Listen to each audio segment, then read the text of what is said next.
लखनऊ शहर की एक हल्की ठंडी रात थी। दिसंबर की वो रात पुराने थाने के सामने फुटपाथ पर एक दुबला पतला बुजुर्ग चादर ओढ़े लेटा था। ठंड की रात में उसके पास न गद्दा था न रजाई, बस एक झोला, एक टूटा सा मोबाइल और एक जोड़ी घिसी हुई चप्पलें। नाम था शिव शंकर चौधरी। उम्र लगभग 75 साल। चेहरा झुर्रियों से भरा हुआ, लेकिन आंखें अब भी चमक रही थीं। वो चमक वैसी ही थी जैसी किसी दौर में हजारों पुलिस वालों के चेहरे पर आदेश बनकर उतरती थी। लेकिन आज वो चुप था, थका हुआ, बीमार सा दिखता था, या शायद कोई गहरी सोच में डूबा हुआ। तभी थाने के सामने से एक पुलिस जीप गुजरी। उसमें से एक हेड कांस्टेबल उतरा। नाम था मनोज तिवारी। करीब 40 साल का, थोड़ा रूखा मिजाज। उसने बुजुर्ग को देखा, फिर तेज आवाज में बोला, ओए उठो बाबा, ये कोई होटल नहीं है समझे, चलो चलो कहीं और जाकर सो। शिव शंकर ने धीरे से चादर हटाई, आंखें खोलीं और बैठ गए। उन्होंने कुछ नहीं कहा, बस शांति से मनोज की तरफ देखा। वो नजर ऐसी थी जिसमें ना गुस्सा था ना डर, बस एक शांति, एक ठहराव। मनोज चिढ़ गया। क्या घूर रहा है, बहरा है क्या? चल उठ वरना लॉकअप में डाल दूंगा। पास ही खड़े 2 और सिपाही हंसने लगे। एक बोला, लगता है कोई पगला बाबा है, बड़े आराम से लेटे थे थाने के सामने। लेकिन शिव शंकर अब भी चुप थे। उन्होंने अपनी पुरानी चप्पलें पहनी, झोला उठाया और बहुत शांत स्वर में बोले, तुम्हारी बात मान लेता हूं बेटा, लेकिन एक कॉल कर लूं? मनोज व्यंग्य से बोला, हाँ हाँ कर ले, शाम को बुला ले, लेकिन 2 मिनट में निकल जा। शिव शंकर ने अपना पुराना बटन वाला मोबाइल निकाला, नंबर डायल किया और बस 2 शब्द बोले, समय हो गया है, पुलिस स्टेशन नंबर 19, और फोन काट दिया। मनोज और बाकी सिपाही हंसने लगे। क्या बाबा, किसे बुला रहे हो? ऊपर वाले से कोई स्वर्गवासी आएगा क्या? लेकिन ठीक 5 मिनट बाद एक तेज आवाज के साथ एक काली एसयूवी थाने के सामने रुकी। फिर एक और गाड़ी, फिर एक लाल बत्ती वाली इनोवा, और फिर सायरन की गूंज। थाने के बाहर भगदड़ मच गई। इंस्पेक्टर, क्राइम ब्रांच, डीएसपी, यहां तक कि एसपी आरती सिंह तक पहुंची। और फिर एक ही नाम गूंजा, सर माफ कीजिए, हम आपको पहचान नहीं पाए। मनोज के हाथ से लाठी गिर गई। वो वहीं घुटनों पर गिर पड़ा। सर मुझे माफ कर दीजिए, मुझे नहीं पता था कि आप। पूरा पुलिस स्टेशन सन्न था।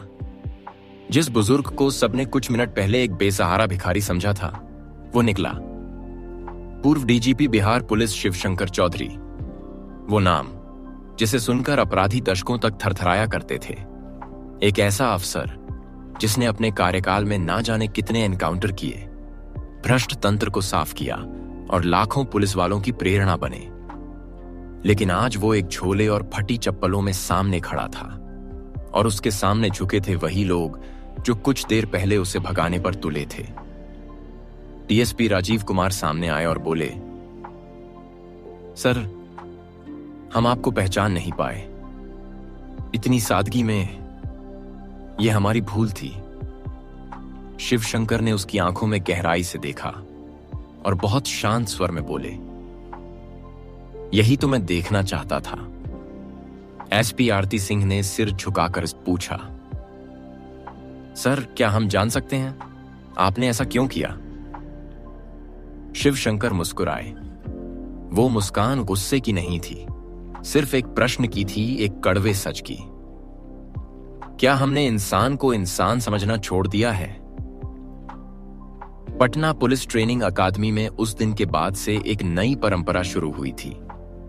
हर महीने के पहले सोमवार को मानव गरिमा और संवेदनशीलता पर विशेष सत्र होता, जिसमें नए ट्रेनी अफसरों को सिर्फ कानून नहीं बल्कि करुणा भी सिखाई जाती।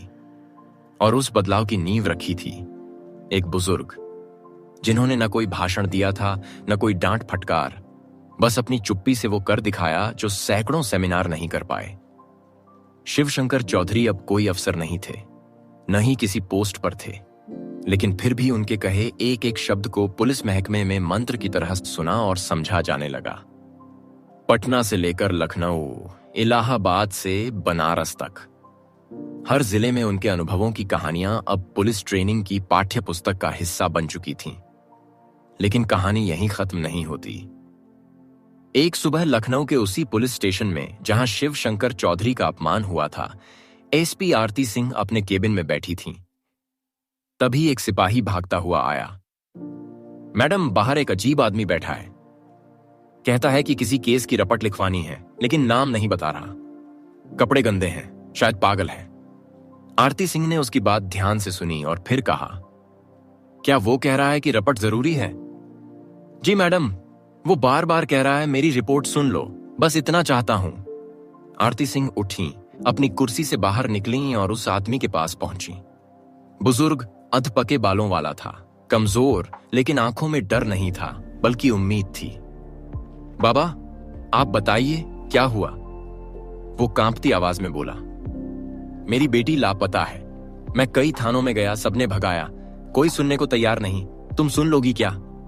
आरती सिंह का चेहरा भावुक हो उठा।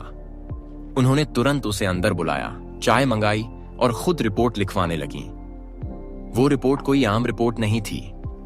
वो रिपोर्ट उनके पुलिस विभाग की बदलती आत्मा का प्रमाण थी।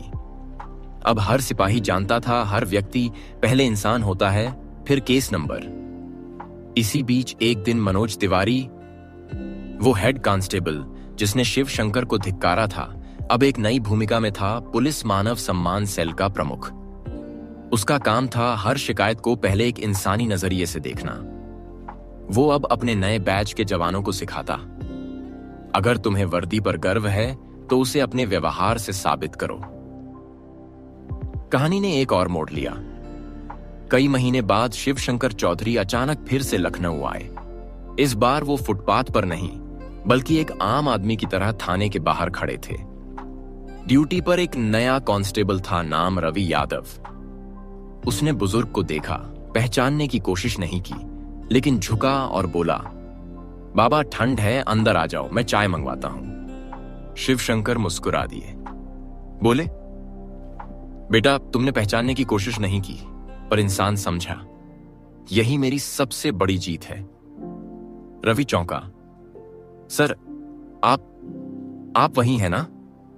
हाँ, लेकिन आज सिर्फ एक नागरिक की तरह आया था और तुमने मुझे वही सम्मान दिया। अब मैं निश्चिंत हूं। यह बदलाव सिर्फ दिखावा नहीं है, यह अब संस्कृति बन चुकी है। शिवशंकर चौधरी मंच पर खड़े थे, सैकड़ों नवयुवक अफसर सामने थे। अगर आप चाहते हो कि लोग आपको इज्जत दें, तो पहले उस लायक बनो। ताकत चिल्लाकर नहीं दिखती, वो तो चुपचाप किसी की आंखों में झांक कर भी झुका देती है। हर बुजुर्ग कमजोर नहीं होता, हर भिखारी सच में भिखारी नहीं होता, और हर वर्दी वाला इंसान हो ये जरूरी नहीं। लेकिन अगर तुम वर्दी पहनकर इंसान रह सको, तो यकीन मानो तुम अफसर नहीं, रक्षक कहलाओगे। पूरा हॉल तालियों से गूंज उठा। कुछ अफसरों की आंखों में नमी थी, शिवशंकर की आंखें भी नम थीं, लेकिन मुस्कान सच्ची थी। पुलिस स्टेशन की दीवार पर अब दो वाक्य चमकते थे, हर दरवाजे पर आने वाला अपराधी नहीं होता, हर गंदे कपड़ों वाला बेइज्जत करने लायक नहीं होता। हर थाने की दीवारें अब सिर्फ कानून की आवाज नहीं सुनती, अब वहां हर इंसान की इज्जत की गूंज होती है। और यह बदलाव लाया एक बुजुर्ग, जिसे लोग समझ बैठे थे बस एक फटे हाल भिखारी। लेकिन उसने सबको सिखाया, असली ताकत कभी शोर नहीं मचाती, और इंसानियत ही सबसे बड़ी वर्दी होती है। अगर इस कहानी ने आपके दिल को छुआ हो, तो इस संदेश को आगे बढ़ाइए। इस वीडियो को लाइक करें, शेयर करें और सब्सक्राइब करें हमारे चैनल स्टोरी इंस्पायर्ड, जहां हम लाते हैं सच्ची, भावनात्मक और सोच बदल देने वाली कहानियां। कमेंट में जरूर लिखें, मैं इंसानियत को सलाम करता हूं। स्टोरी इंस्पायर्ड, क्योंकि कहानियां सिर्फ सुनी नहीं जाती, महसूस की जाती हैं।